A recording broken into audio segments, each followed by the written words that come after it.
DJ, so have a way with the mic.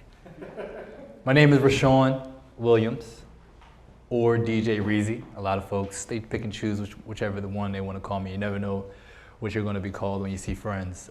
Decisive. Okay, crazy story. Not crazy.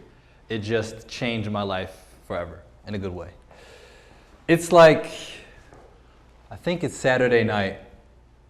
I get a text from like an old mentor at like 12:30. You got to meet somebody tomorrow. Doesn't tell me who, just says where. They're going to leave on a flight tomorrow, but you have to meet them before they go.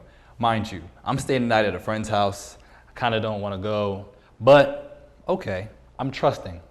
I decide to go. Cool, I'll be there. Don't ask who, don't do any research. The next day, I meet this guy, and turns out, at least I was dressed appropriately. But I'm thinking that this guy's just going to run a class. He just happens to be in Philadelphia for a little while, and a part of his experience here, my friend, my mentor is like, or someone who used to mentor me, check out the class, see what it's about, introduce yourself to this guy. No, it turns out he actually just wanted to meet me personally. So we're talking. I'm like, okay, cool. I didn't know that I was, here to meet you. I didn't know that we were actually. I didn't ask any questions at all. So we end up talking. Turns out he was in Philadelphia for the Forbes 30 Under 30 Summit, and he was the president and founder of a small college in Boulder, Colorado. And I was actually meeting with him because he wanted to know if I wanted to go there to experience that program and then help them build an institute here in Philadelphia. Mind you, I don't know who this guy is. This is my first time meeting him. We're having this conversation. I'm deciding only because I've been introduced to him through my mentor, or so back in high school, that when someone gives you an opportunity, or an open door, you just take it, especially when you trust that person.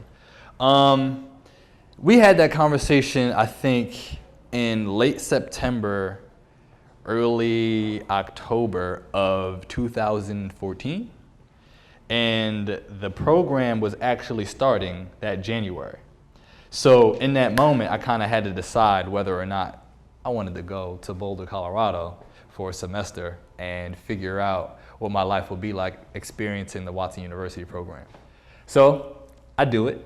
And a part of that experience was I had to get ready to run a 2-week institute in Philadelphia where I was to bring in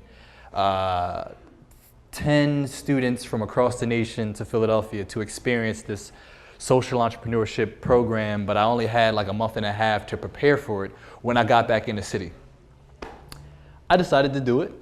But the thing about that particular part of the story is that there were so many challenges that I faced along the way because I was spending so much of my time, not in the city where the program's going to be hosted.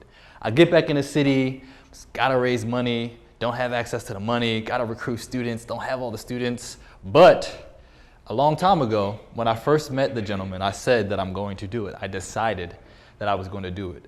So every time I began to drag my foot through the process of fundraising and recruiting and finding master course teachers and mentors to work with the students and spaces to have the classroom, I remembered that I decided that I was going to do it, so I put myself in the position of it's already done.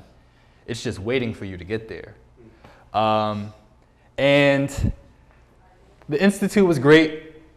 It was so great. I ran another one in the fall of this year, and I'm now deciding that I want to do a 2-month Institute during this summer.